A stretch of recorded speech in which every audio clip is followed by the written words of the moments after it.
How's it going, guys? In today's little episode, I'm going to be out at the Cunningham Cemetery, and I want to talk about a guy who's buried out here whose name is John Foley. And he was born sometime in the year 1877, and he would pass away on May 6, 1912 in Cunningham, Adams County, Washington, and he was 34 or 35. But anyways, I found a few interesting articles about him from the Washington State Journal and the Ritzville Times. So, in the Ritzville Times, issued Thursday, May 9th, 1912, it was titled, "Tragedy at Cunningham."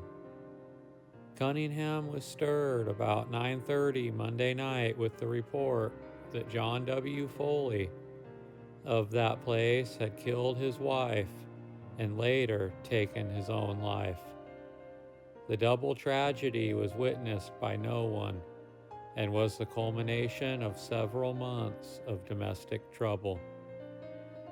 When word was received here at about 9:45 on the night of the murder, Sheriff Koss, Coroner Bice, and Prosecuting Attorney Trox made arrangements with the railway company to have train number 3 stop at Cunningham, and upon their arrival, there found the bodies as they had fallen when the shots were fired.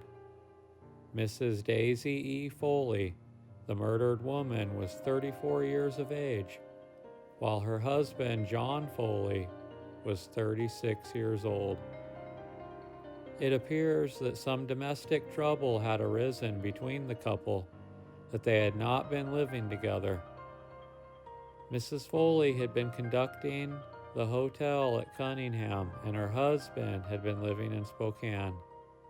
It is said that while staying in Spokane, Foley had issued some checks that had been returned on account of there being no funds available for their payment, and that the person to whom they had been issued had called upon his wife to pay them.